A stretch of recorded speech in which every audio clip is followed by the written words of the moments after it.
हमारी रोजगार की बात जब होती है तो हम महिलाओं को भी इसमें हम मदद करना चाहते हैं। मैं जानती हूं कि तकरीबन हर जगह एक मोबाइल क्लिनिक है। ये स्वास्थ्य का काम भी कांग्रेस की सरकारों में शुरू हुआ था, लेकिन आज पिछले 5 सालों से ये हुआ है कि ये रेफरल सेंटर जैसे बन गए हैं। आज आप वहां पे अगर किसी चीज के लिए जाते हैं तो छोटी मोटी दवाइयां मिलती हैं, लेकिन ठीक से अगर कोई बड़ा इलाज करना हो या कोई बड़ी समस्या हो तो वहां पे इलाज नहीं होता।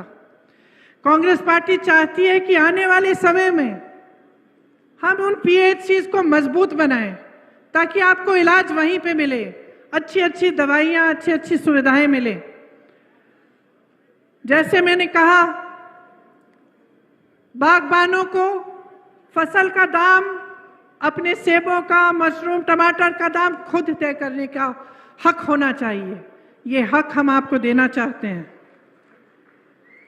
हम बड़े बड़े उद्योगपतियों के फायदे के लिए आपका नुकसान कभी नहीं करवा सकते, क्योंकि जैसे मैंने कहा, जो आपके और हमारे बीच, जो आपके और कांग्रेस पार्टी के बीच में रिश्ता है, वो एक बहुत गहरा प्रेम भरा रिश्ता है, एक निष्ठा का रिश्ता है।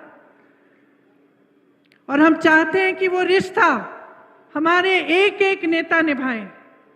और मैं आप सबसे भी अपील करती हूं कि एकजुट होकर ये चुनाव लड़िए, एकता दिखाइए, पार्टी को मजबूत करिए ताकि हिमाचल प्रदेश मजबूत हो। यहां सोलन में ये निर्णय लिया गया है कांग्रेस पार्टी में कि यहां पे एक बड़ा फूड प्रोसेसिंग पार्क खुलवाया जाए। ये फूड प्रोसेसिंग पार्क ऐसा होगा कि यहाँ पे जैसे अगर आप टमाटर उगाते हैं तो उसको प्रोसेस करना, केचप बनाना, दूसरी उसकी चीज़ें बनाना यहाँ पे हो सकती है और यहीं से फिर वो पूरे देश में जा सकती हैं। तो इसके लिए एक बहुत बड़ी सुविधा और इसके लिए खास फंड हम देना चाहते हैं। अब आप कहेंगे कि देखिए, वचन तो सब करते हैं चुनाव में, हमें कैसे मालूम कि जो आप कह रहे हैं वो सही है कि नहीं। मैंने भी देखा है, मैं सालों से यहाँ से गुजरती हूँ, आपने भी मुझे देखा होगा, अक्सर हर 1.5-2 महीने में यहाँ से गुजरती हूँ। मुझे याद है पिछले चुनाव में भाजपा के जो लोग थे उन्होंने कहा था कि यहाँ से हाईवे शिमला तक बनेगी। और 4.5 साल से मैं जब ये हाईवे पे आती हूँ तो मुझे लैंडस्लाइड दिखता है, पेड़ कटे हुए पड़े हैं, कहीं पे काम रुका हुआ है, जैम है, लेकिन हाईवे नहीं बन रही थी। 6 महीने पहले जब मैं आई तो मैंने देखा कि अचानक काम शुरू, अचानक बहुत तेजी से हो रहा है, खूब धूल उड़ रही है, खूब बुलडोजर लगे हुए हैं, सब कुछ हो रहा है। तो मैंने सोचा ये तो जरूर चुनाव के लिए होगा। इसी तरह से उन्होंने कहा शिमला में हवाई अड्डा चालू हो जाएगा, ये पिछले चुनाव से पहले नहीं हुआ। हर बार मैं चेक करती थी कि भाई फ्लाइट चालू हुई, नहीं हुई। कब चालू हुई? 2 महीने पहले। 2 महीने पहले, क्योंकि अब अगला चुनाव आ रहा है। अब आप कहेंगे कि सारे नेता ऐसे ही करते हैं, आप में कौन सी खूबी है? मैं कहना चाहती हूं कि हमारी सरकारें देखिए, छत्तीसगढ़ के मुख्यमंत्री खड़े थे आपके सामने, क्या कहा उन्होंने? ओपीएस की बात की। राजस्थान में, छत्तीसगढ़ में और अब झारखंड में भी ओपीएस लागू हो चुका है। तो थोड़ा सा आप अपनी भी सोच इन बातों पर अगर आप ध्यान दें तो आपको पता चल जाएगा कि खोखली बातें कौन करता है और जो सचमुच आपके लिए काम करना चाहता है वो कौन है। कांग्रेस पार्टी को अगर आप देखें, वाईएस परमार जी को, वीरभद्र सिंह जी को, ठाकुर रामलाल जी को सेंट्रल यूनिवर्सिटी यहाँ किसने बनाई? आईआईटी एग्रीकल्चर यूनिवर्सिटी किसने दी?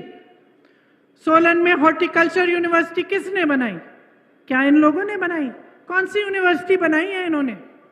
आप बताइए, सोच लीजिए। शिमला, कांगड़ा, नाहन, चंबा, मंडी में मेडिकल कॉलेज किसने बनाए? क्या इन्होंने बनाए? नहीं बनाए। क्या जो ये सब कराते हैं, अपने बड़े बड़े उद्योगपतियों का फायदा करते हैं, ठीक है, फायदा करिए अपने मित्रों का, लेकिन उससे कुछ रोजगार तो बने। क्या एक भी रोजगार बना है? क्या इन बड़े बड़े उद्योगपतियों ने आपको एक भी रोजगार दिया है? लेकिन जो पीएसयू ये बेच रहे हैं उससे आपको रोजगार मिलता था ना। जो मेडिकल कॉलेज हैं वो आपका हुनर बढ़ाएंगे ना। शिक्षा के संस्थान हैं वो आपको आगे बढ़ाएंगे ना। उद्योग धंधे किसने बनाए यहाँ हिमाचल में? कांग्रेस ने आपका विकास किया, सच्चाई से किया। मैं ये नहीं कहती हूँ कि सब कुछ अच्छा ही अच्छा किया, हो सकता है इसमें बीच में कुछ गड़बड़ भी हुई होगी, कई बार आप दुखी भी हुए होंगे, नाराज भी हुए होंगे हमारे नेताओं से, लेकिन नीयत साफ थी। गलतियां हो सकती हैं लेकिन नीयत साफ होनी चाहिए। तो आज इस मंच पे खड़े होकर मैं आपको कहना चाहती हूं कि भाजपा के नेताओं की नीयत देखी है आपने। चुनाव से पहले कुछ, चुनाव के बाद कुछ। चुनाव के समय उन बातों पर ध्यान आकर्षित करेंगे जिनसे आपके विकास का कोई मतलब नहीं है, उनकी राजनीति से जरूर मतलब है। चुनाव के बाद जो आपका हक है वो बड़े बड़े उद्योगपतियों को मिलता है, जो आपका हक है आपसे छीना जाता है, जो आपके अधिकार हैं वो आपको मिलते नहीं हैं। तो आप सोचिए कि आगे 5 सालों में आप क्या चाहते हैं। आप एक ऐसी सरकार चाहते हैं जिसने 63,200 करोड़ हिमाचल पर कर्ज ले लिया। आज हिमाचल प्रदेश कर्ज में है, इतने करोड़ों रुपए का कर्ज है। आपका पैसा, हिमाचल का पैसा, आपके रोजगार, आपके कारोबार, आपका विकास, आपके पेंशन, उसमें नहीं खर्च हुआ ये सब पैसा। तो कहां गया? आप पूछिए, सवाल उठाइए। ये हिमाचल का पैसा था, हिमाचल के लोगों का पैसा था। आपकी पहचान बनी थी, इस प्रदेश से बनी है। आप गर्व हैं इस देश के। यहाँ इतने फौजी हैं, इतने लोग हैं जो हमारी सरहद पे खड़े होते हैं, शहीद होते हैं हमारे लिए। हमें गर्व है आप सब पर। लेकिन आप सही सवाल करिए, जो भी नेता आपके सामने आए उससे सही सवाल करिए। पढ़ी लिखी जनता है, सब समझते हैं आज ये समय आ गया है बदलाव के लिए। इस बात को ठीक तरह से समझ लीजिए, वरना 5 साल और गुजर जाएंगे लेकिन आपका कोई लाभ नहीं होगा। ऐसे मुख्यमंत्री, ऐसे नेता जो कभी अपने घर से निकलते नहीं हैं, जो आपकी समस्याओं को ना समझना चाहते हैं ना सुलझाना चाहते हैं, इनका आपका कोई फायदा नहीं होगा। इनसे कोई काम नहीं है इनका आपके लिए। तो मैं फिर से कहना चाहती हूं कि जो रिश्ता कांग्रेस पार्टी के नेताओं का, जो मेरे परिवार के सदस्यों का आपके साथ रहा है, उसको निभाना जरूरी है। आप सबसे मैं कह रही हूं, और मैं आपसे कहना चाहती हूं, जो जनता यहां बैठी है, कि उस रिश्ते को निभाने के लिए दो तरफ आपको भी निभाना पड़ेगा, हमें भी निभाना पड़ेगा। हम अपना इन्हें कर्तव्य का पालन करेंगे, आपके लिए जी जान एक करेंगे, आपके विकास के लिए काम करेंगे। आप जागरूक बन जाओ, हमारे लिए नहीं, सत्ता के लिए नहीं, अपने आप के लिए। जितने भी पढ़े लिखे नौजवान यहाँ हैं, आप समझ लो कि आपके भविष्य की बात है। अपने भविष्य को बहुत ही संजीदगी से लीजिए। आगे क्या चाहते हैं सोच समझकर अपना वोट दीजिए। आपने कहा कि 3 बजे ही शायद आचार संहिता लागू होने वाली है, चुनाव एकदम आ गया है।